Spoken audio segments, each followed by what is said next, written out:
गुरुदेव भगवान की जय। प्यारे कृष्ण कन्हैया लाल की जय। श्री लिंग महापुराण चौथा अध्याय उत्तर भाग चल रहा है। वासुदेव परायण विष्णु भक्तों के लक्षण तथा उनकी महिमा। ऋषिगण बोले, हे महामते, जो वासुदेव परायण वैष्णव कहे गए हैं उनके क्या लक्षण हैं, उसे हमें बताइए।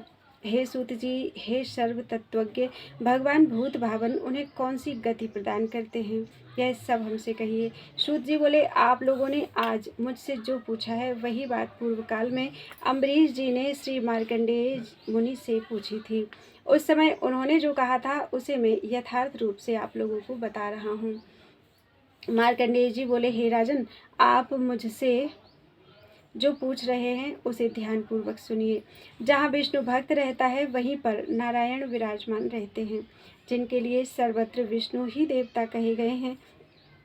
भगवान श्री हरि का कीर्तन होते समय जिसके शरीर में सदा रोमांच होने लगता है, कंपन उत्पन्न हो जाता है, पसीना आने लगता है और नेत्रों में अश्रु दिखाई पड़ने लगते हैं, विष्णु की भक्ति से युक्त श्रौत स्मार्त कर्म प्रवर्तक विद्वानों को देखकर जो आनंदित हो उठता है उसे वैष्णव कहा गया है। जगत के दर्शन में अपनी रक्षा के निमित्त वैष्णव को आवश्यक परिधान के अतिरिक्त वस्त्र आदि से शरीर का आवरण नहीं करना चाहिए। विष्णु भक्त को आता हुआ देखकर जो सामने खड़े होकर उसे वासुदेव तुल्य समझकर प्रणाम आदि करता है उसे वैष्णव भक्त जानना चाहिए। वह तीनों लोकों में विजयी होता है। कठोर वचन सुनता हुआ भी जो भगवत भाव से युक्त होकर प्रणाम पूर्वक धैर्य के साथ बोलता है वही वैष्णव है। सब कुछ श्री हरि का है ऐसा मानकर जो गंध पुष्प आदि को सिर से लगाता है वह वैष्णव कहा गया है। जो विष्णु क्षेत्र में प्रेम युक्त होकर शुभ कर्म ही करता है और एकाग्र चित्त होकर श्री हरि की प्रतिमा का नित्य पूजन करता है उसे मन वाणी कर्म से विष्णु भक्त समझना चाहिए। जो सदा नारायण में अनुरक्त है वह परम भागवत है। विष्णु भक्तों के भोजन एवं आराधन की यथाशक्ति व्यवस्था करने वाला वास्तविक फल का भागी कहा गया है। नारायण में भक्ति रखने वाला विद्वान प्रसन्न चित्त होकर जिसका भी अन्न खाता है वह अन्न मानो साक्षात श्रीहरि के मुख में चला गया, इसमें संदेह नहीं है। भक्तवत्सल लक्ष्मीपति विश्वात्मा विष्णु अपने पूजन की अपेक्षा अपने महाभागवत भक्त का पूजन देखकर अधिक प्रसन्न होते हैं। वासुदेव में भक्ति रखने वाले पाप रहित वैष्णव को देखकर देवता भी भयभीत होकर उसे प्रणाम करके जैसे आते हैं वैसे ही लौट जाते हैं। विष्णु भक्त के वैभव से संबंधित एक प्राचीन काल का वृत्तांत सुनिए। दग्ध पापों वाले वैष्णव भक्त भृगुपुत्र च्यवन को देखकर यमराज ने भी उठकर उनको दोनों हाथ जोड़कर उन्हें प्रणाम किया था। अतः मनुष्य को चाहिए कि भगवान विष्णु की ही भांति भक्ति पूर्वक वैष्णवों की पूजा करे। जो ऐसा करता है वह विष्णु का सामीप्य प्राप्त कर लेता है, इसमें संदेह नहीं करना चाहिए। विष्णु भक्त अन्य देवताओं के भक्तों से 1000 गुना श्रेष्ठ होता है और विष्णु भक्तों से 1000 गुना श्रेष्ठ शिव भक्त होता है। रुद्र भक्त से श्रेष्ठ कोई भी लोक में नहीं है, इसमें संशय नहीं है। अतः धर्म अर्थ काम और मोक्ष के लिए संपूर्ण प्रयत्न के साथ विष्णु भक्त अथवा रुद्र भक्त की पूजा करनी चाहिए। इस प्रकार श्री लिंग महापुराण के अंतर्गत उत्तर भाग में विष्णु भक्त कथन नामक चौथा अध्याय पूरा हुआ। बोलो वृंदावन बिहारी लाल की जय। पांचवा अध्याय विष्णु भक्त राजर्षि अम्बरीश का आख्यान। विष्णु माया द्वारा नारद एवं पर्वत मुनि का वानर मुख होना तथा इसी का रामावतार में हेतु बनना। ऋषिगण बोले, इक्ष्वाकु वंश में उत्पन्न विष्णु भक्त राजा अम्बरीश भगवान विष्णु की आज्ञा के अनुसार पृथ्वी का पालन करते थे, यह हमने सुना है। हे महाबुद्धे, उनके विषय में आप सब कुछ बताइए। लोक में ऐसा सुना जाता है कि भगवान श्री हरि का सुदर्शन चक्र उनके शत्रु, रोग, भय आदि का सदा नाश किया करता है। अतः हे श्रेष्ठ, आप उन धार्मिक तथा महात्मा अम्बरीश के उस संपूर्ण चरित्र का वर्णन कीजिए। हे सूत, हम उनके महात्म्य, अनुभाव तथा श्रेष्ठ भक्ति योग को यथार्थतः सुनना चाहते हैं, आप हमें बताएं। सूत जी बोले, हे मुनीन्द्रो, उन बुद्धिमान अम्बरीश के श्रेष्ठ चरित्र तथा महात्म्य को आप लोग सुने, जो संपूर्ण पापों का नाश कर देने वाला है। त्रिशंकु की प्रिय भार्या तथा अम्बरीश की माता, जो समस्त शुभ लक्षणों से संपन्न थी, नित्य स्नान आदि से शुद्ध होकर युग निद्रा में लीन रहने वाले, शेष शैया पर शयन करने वाले, ब्रह्मांड रूपी कमल का प्रादुर्भाव करने वाले, तमोगुण से युक्त होने पर काल रुद्र रूप, रजोगुण से युक्त होने पर हिरण्यगर्भ ब्रह्मा रूप और सत्वगुण से युक्त होने पर सर्वव्यापी तथा सभी देवों से नमस्कृत साक्षात महात्मा नारायण विष्णु की निरंतर मन वाणी कर्म से अर्चना करती थी। माल्यदान आदि सब कुछ वे स्वयं करती थीं। चंदन आदि द्रव्यों का घिसना, धूप दीप आदि, भूमि का लेपन आदि, हवि द्रव्य को पकाना, ये सब कार्य वे स्वयं संपन्न करती थीं। वे कल्याणमयी तथा पतिव्रता रानी पद्मावती प्रतिदिन वाणी से नारायण और अनंत ऐसा निरंतर उच्चारण करती हुई उन्हीं परमात्मा में संलग्न मन से 10,000 वर्षों तक शुद्धता पूर्वक गंध पुष्प आदि उपचारों से गोविंद का पूजन किया करती थीं। वे सब प्रकार के पापों से रहित महाभाग विष्णु भक्तों को दान, मान, पूजन तथा धनों से नित्य संतुष्ट रखती थीं।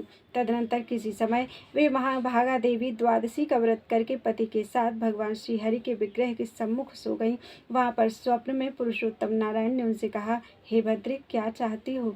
हे भामिनी, तुम मुझसे वर मांग लो। तब भगवान को देखकर उन्होंने यह वर मांगा कि मुझे विष्णु भक्त, चक्रवर्ती, सम्राट, महातेजस्वी, अपने कार्य में तत्पर रहने वाला और पवित्र मन वाला पुत्र उत्पन्न हो। तब वैसा ही होगा, यह कहकर जनार्दन ने उन्हें एक फल प्रदान किया। तदनंतर वे जग गईं और उस फल को देखकर उन्होंने सारी बात अपने पति से कही। इसके बाद उन्हीं प्रभु में संलग्न चित्त वाली उन्होंने प्रसन्न होकर वह फल खा लिया। तत्पश्चात समय आने पर उन देवी ने कुल की वृद्धि करने वाले सदाचारी, वासुदेव परायण, शुभ लक्षणों से संपन्न तथा चक्रांकित केशों वाले पुत्र को जन्म दिया। पुत्र उत्पन्न हुआ देखकर पिता त्रिशंकु ने उसके सभी जात कर्म आदि संस्कार किए। वह ऐश्वर्यशाली बालक अम्बरीश इस नाम से लोक में विख्यात हुआ। पिता की मृत्यु हो जाने पर उस शोभा संपन्न महात्मा अम्बरीश का अभिषेक किया गया। तत्पश्चात मंत्रियों को राज्य सौंपकर उन्होंने हृदय कमल के मध्य में विराजमान सूर्यमंडल के मध्य में स्थित शंख चक्र गदा पद्म धारण करने वाले चतुर्भुज विशुद्ध सुवर्ण के सदृश कांति वाले ब्रह्मा विष्णु स्वरूप समस्त आभरणों से सुशोभित पीताम्बर धारण करने वाले, वक्षस्थल पर शिवत्स चिन्ह धारण करने वाले, परम पुरुष तथा पुरुषों में श्रेष्ठ भगवान नारायण का जप करते हुए पूरे 1000 वर्ष तक कठोर तप किया। तब सभी देवताओं से स्तुत तथा सभी लोकों से नमस्कृत होने वाले वे विश्वात्मा गरुड़ पर आरूढ़ होकर वहां आ गए। उन श्रीहरि ने गरुड़ को अद्भुत ऐरावत के रूप में करके स्वयं इंद्र का रूप धारण कर उस पर आसीन होकर उस नरश्रेष्ठ से कहा, मैं इंद्र हूँ, आपका कल्याण हो। मैं आपको कौन सा वर प्रदान करूं?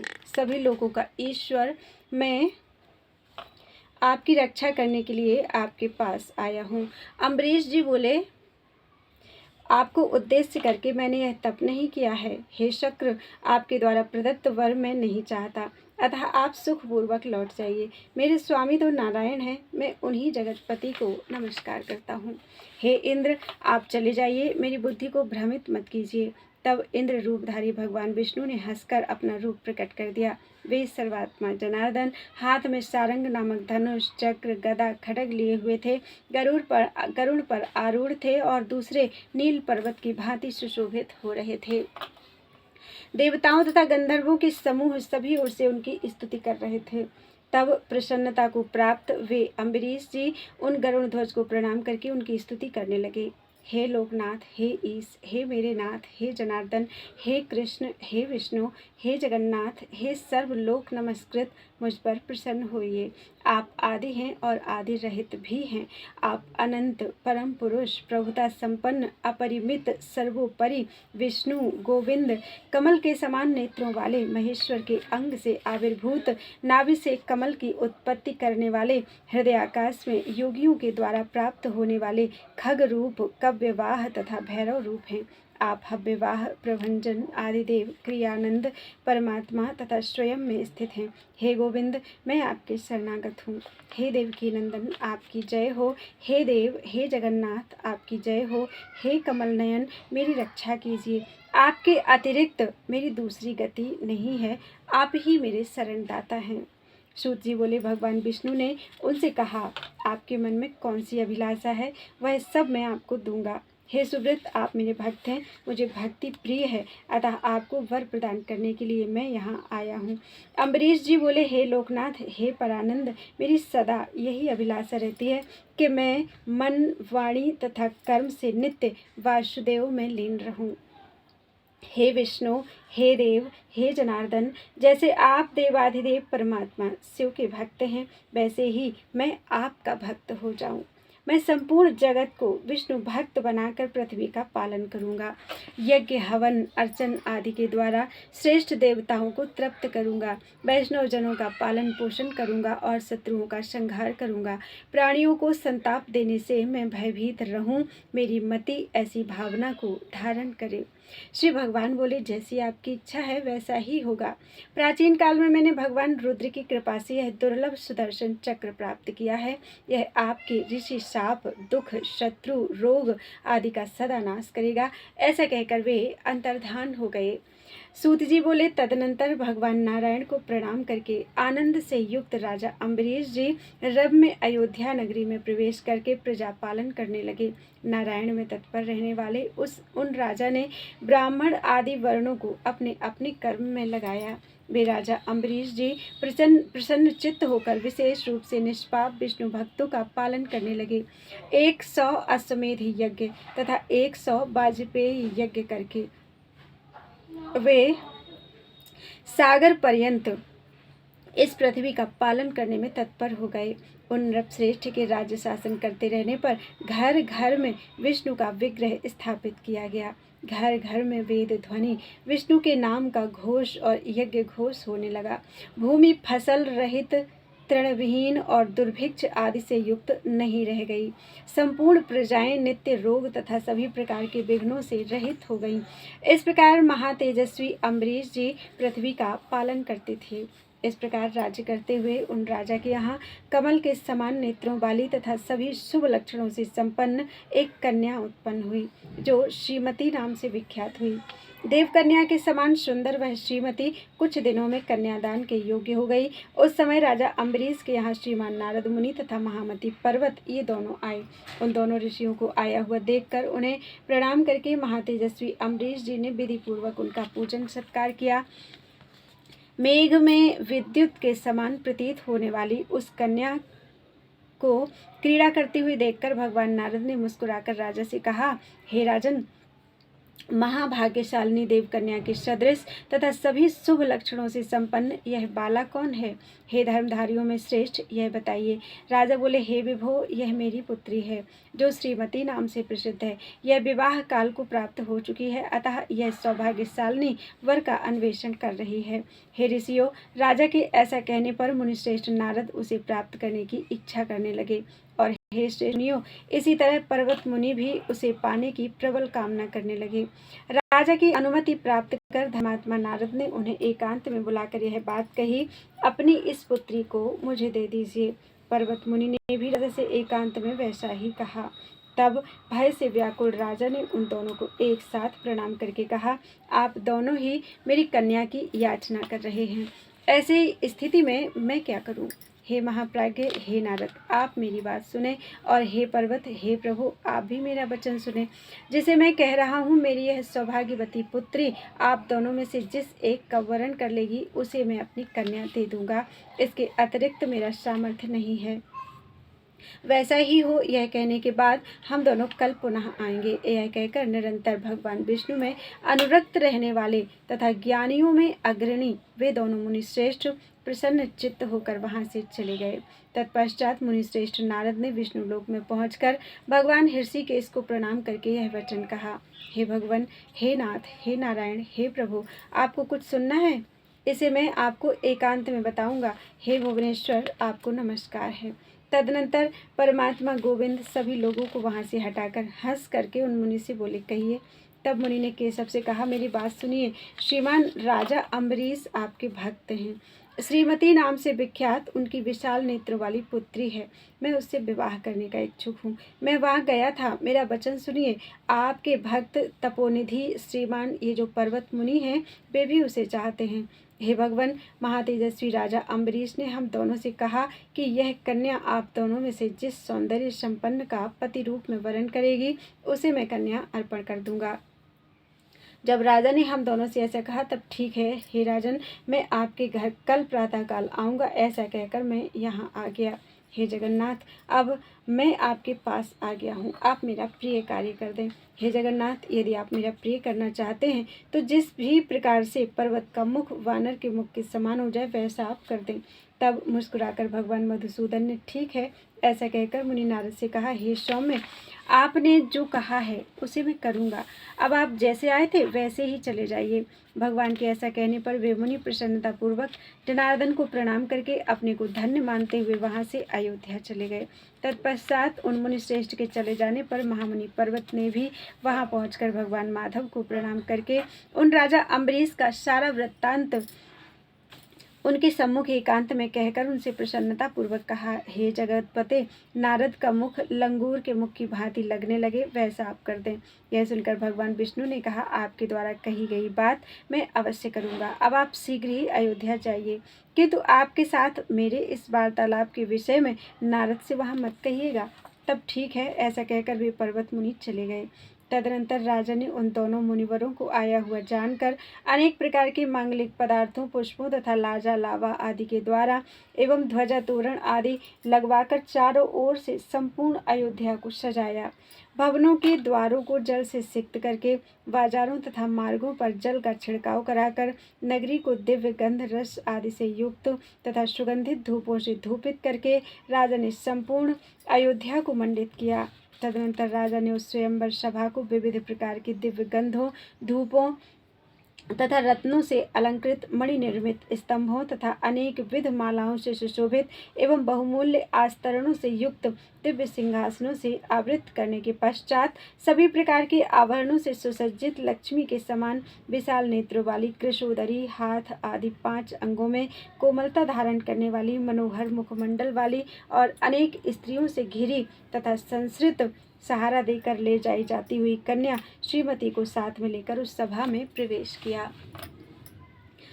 राजा अम्बरीश की वह सभा वैभवमयी, अनेक विध श्रेष्ठ मणियों तथा रत्नों से चित्रित, उत्तम आसनों से सुशोभित, पुष्पमालाओं से मंडित और सुव्यवस्थित थी। उस सभा में भी राजागण आए। तत्पश्चात ब्रह्मा के ज्येष्ठ पुत्र, वेदत्रयी, विद्या के ज्ञाता, ब्रह्मवेत्ताओं में श्रेष्ठ, ऐश्वर्य संपन्न तथा महान आत्मा वाले महामुनि नारद पर्वत मुनि सहित वहां आ गए। उन दोनों को आया हुआ देखकर व्याकुल चित्त वाले राजा ने दिव्य आसन प्रदान कर उनकी पूजा की। देवर्षियों में विख्यात, ज्ञानियों में श्रेष्ठ तथा महान आत्मा वाले वे दोनों मुनिवर कन्या प्राप्ति के लिए सम्यक रूप से आसन पर विराजमान हो गए। उन दोनों के सम्मुख दंडवत प्रणाम करके राजा ने मनोहर कमल के समान नेत्रों वाली तथा यशस्विनी पुत्री श्रीमती से कहा, हे भद्रे, इन दोनों में से जिस वर को तुम मन से चाहती हो उसे प्रणाम करके यह माला विधि पूर्वक उसे पहना दो। राजा के ऐसा कहने पर स्त्रियों से घिरी हुई सुंदर नेत्रों वाली वह कन्या सुवर्णमयी दिव्य माला लेकर जहाँ वे दोनों महात्मा बैठे थे वहीं आकर उन मुनि श्रेष्ठों नारद तथा पर्वत को देखती हुई वहीं स्थित हो गई। नारद को लंगूर के समान मुख वाला तथा पर्वत को बानर के समान मुख वाला देखकर वह कन्या कुछ डर सी गई। व्याकुल चित्त वाली वह कन्या वायु प्रकंपित कदली की भांति कांपती हुई वहां स्थित रही। तब उस राजा ने उससे कहा, हे वत्से, तुम अब क्या करोगी? हे सुबह इन दोनों में से किसी एक को चुनकर उसे माला पहना दूं। डरी हुई उस कन्या ने पिता से कहा, ये दोनों तो नर वानर की आकृति वाले हैं। मुनिश्रेष्ठ नारद तथा पर्वत तो मुझे दिखाई ही नहीं पड़ रहे हैं, अपितु इन दोनों के मध्य में 16 वर्ष से थोड़ी कम आयु वाले, समस्त आभरणों से संपन्न, अतसी पुष्प के समान नील कांति वाले, लंबी भुजाओं वाले, विशाल नेत्रों वाले, उन्नत तथा उत्तम वक्षस्थल वाले, रेखायुक्त कटिप्रदेश तथा ग्रीवा वाले, रक्त प्रांत भाग से युक्त विशाल नेत्रों वाले, झुके हुए धनुष के सदृश टेढ़ी बाहों से सुशोभित, उदर देश में पृथक पृथक 3 बलियों से समन्वित, स्पष्ट नाभि से युक्त सुंदर उदर वाले, पीताम्बर धारण किए हुए, उन्नत तथा रत्न की आभा से युक्त नख वाले, मनोहर कमल के आकार सदृश हाथों वाले, कमल के समान मुख तथा नेत्रों वाले, सुंदर नासिका वाले, पद्म सदृश हृदय देश वाले, पद्म के समान नाभि वाले, कांतिमान कुंदकली के समान दंत पंक्तियों से सुशोभित, सुंदर केशों वाले, और मुझको देखकर मेरी ओर दाहिना हाथ फैलाकर हंसते हुए वहां पर विराजमान इस अन्य व्यक्ति को देख रही हूँ। तब कदली की भांति कांपते हुए वहां पर खड़ी उस व्याकुल मन वाली कन्या से राजा ने कहा, हे वत्से, अब तुम क्या करोगी? उसके ऐसा कहने पर संदेह में पड़े नारद मुनि ने कहा, हे कन्ये, उसकी कितनी भुजाएं हैं? सही सही बताओ। तब पवित्र मुस्कान वाली उस कन्या ने कहा, मैं उसके 2 हाथ देख रही हूँ। इसके बाद पर्वत ने उससे कहा, हे शुभे, तुम उसके वक्षस्थल पर क्या देख रही हो और उसके बाएं हाथ में क्या देख रही हो, मुझे बताओ। इस पर कन्या उससे बोली, मैं उसके वक्षस्थल पर सर्वश्रेष्ठ पंचरूप माला तथा हाथ में धनुष बाण देख रही हूँ। उसके द्वारा इस प्रकार कहे गए वे दोनों उत्तम मुनि श्रेष्ठ मन में सोचते हुए परस्पर कहने लगे, यह किसी की माया हो सकती है। लगता है मायावी तथा तस्कर स्वयं जनार्दन ही कन्या प्राप्त करने के लिए निश्चित रूप से यहाँ आए हुए हैं। यदि ऐसा ना होता तो मेरा यह मुख लंगूर के मुख के समान वह क्यों करता? ऐसा नारद जी सोचने लगे। इसी प्रकार पर्वत मुनि भी मन में चिंता करने लगे कि मुझे यह वानरत्व कैसे प्राप्त हो गया। तदनंतर राजा ने नारद तथा पर्वत को प्रणाम करके कहा, आप दोनों ने बुद्धि विमोह उत्पन्न करने वाला यह क्या कर दिया? कन्या को प्राप्त करने के लिए तत्पर आप दोनों अब शांतचित्त होकर बैठिए। राजा के ऐसा कहने पर वे दोनों मुनि श्रेष्ठ कुपित होकर बोले, आप ही मोह कर रहे हैं, हम दोनों बिल्कुल नहीं। आपकी पुत्री अब हम दोनों में से किसी एक का अविलंब वरण कर ले। तत्पश्चात अपने इष्ट देवता को प्रणाम करके माला लेकर वह उठी और उसने उन दोनों के बीच में समाहित चित्त होकर बैठे हुए समस्त आभरणों से सुशोभित अतसी पुष्प के समान श्याम वर्ण वाले, लंबी भुजाओं वाले, पुष्टंगों वाले तथा कर्ण पर्यंत विशाल नेत्रों वाले पूर्व सदृश पुरुष को देखकर उसे माला पहना दी। इसके बाद वहां पुनः उपस्थित मनुष्यों ने उस कन्या को नहीं देखा।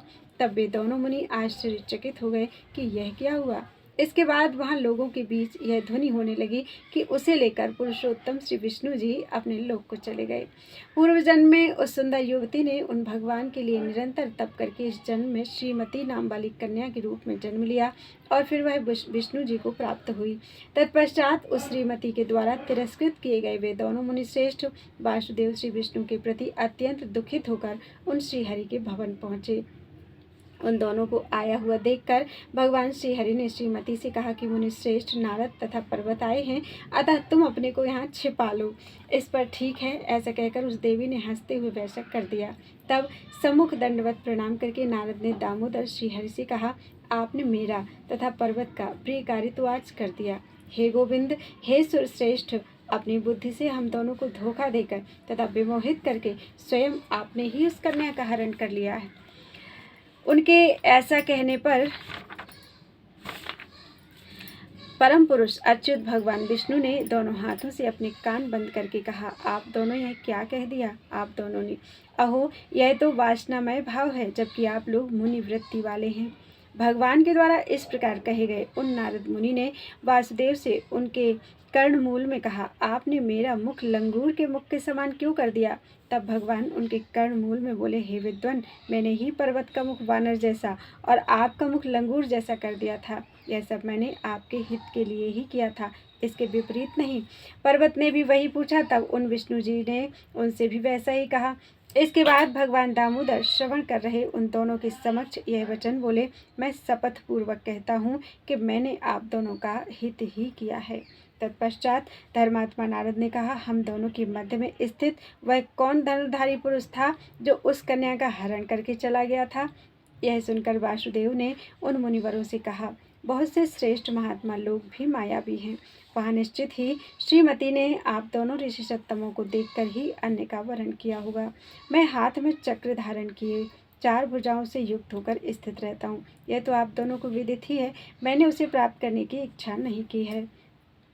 भगवान ने जब उनसे ऐसा कहा तब उन दोनों ने प्रसन्न चित्त होकर उन्हें प्रणाम करके कहा, हे विभो, हे नारायण, हे जगतपति, इसमें आपका क्या दोष है? इसमें उस राजा की ही धृष्टता है, उसी ने यह माया रची है। ऐसा कहकर वे दोनों मुनि नारद तथा पर्वत वहां से चल पड़े। अम्बरीश के यहाँ आकर नारद तथा पर्वत ने उन्हें शाप दे दिया।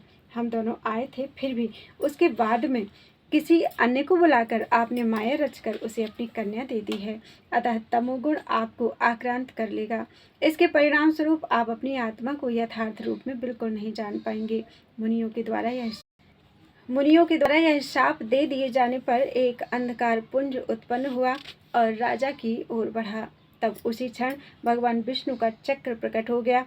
उस चक्र के द्वारा त्रस्त किया गया वह अंधकार पुंज अब उन मुनियों की ओर चल पड़ा। तत्पश्चात संतप्त अंगों वाले भागते हुए वे दोनों महामुनि अपने पीछे उस चक्र तथा भयानक अंधकार पुंज को देखकर कहने लगे, अहो, हम दोनों ने शीघ्र ही कन्या सिद्धि प्राप्त कर ली। भयभीत होकर लोकांतर में निरंतर दौड़ते हुए और त्राही ऐसा पुकारते हुए विष्णु लोक जाकर गोविंद से बोले, हे नारायण, हे जगतपति, हे वासुदेव, हे ऋषिकेश, हे पद्मनाभ, हे जनार्दन, हे पुंडरीकाक्ष, हे पुरुषोत्तम, आप सबके स्वामी हैं, हम दोनों की रक्षा कीजिए। अम्बरीश मेरा भक्त है और वैसे ही ये दोनों मुनिश्रेष्ठ भी मेरे भक्त हैं।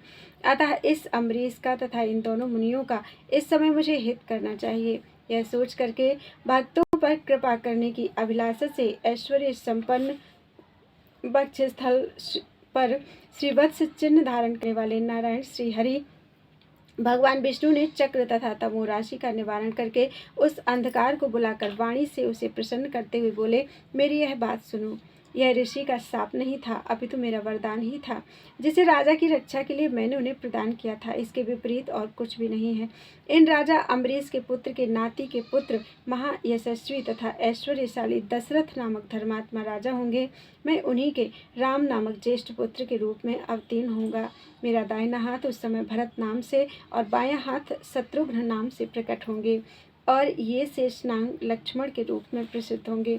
उस समय तुम मेरे पास आना और इस समय राजा को इन मुनिवरों को छोड़कर चले जाओ।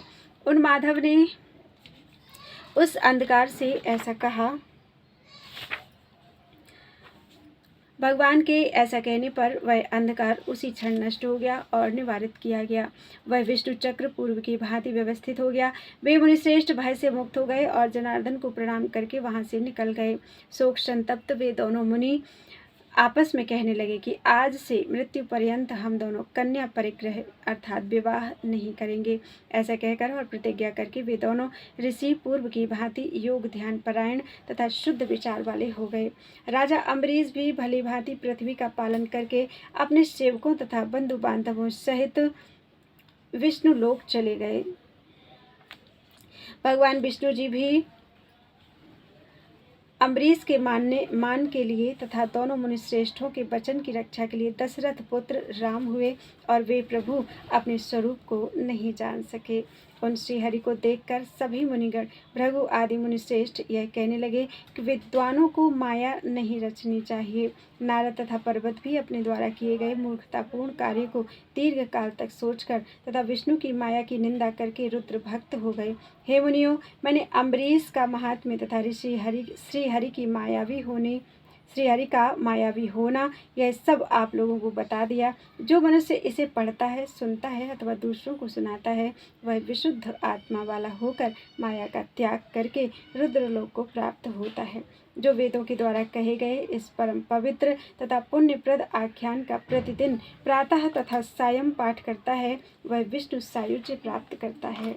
इस प्रकार श्री लिंग महापुराण के अंतर्गत उत्तर भाग में श्रीमती आख्यान नामक 5वां अध्याय पूरा हुआ। बोलो वृंदावन बिहारी लाल की जय, गुरुदेव भगवान की जय, गौरी शंकर की जय। त्वदीयं वस्तु गोविंदं तुभ्यमेव समर्पितम्।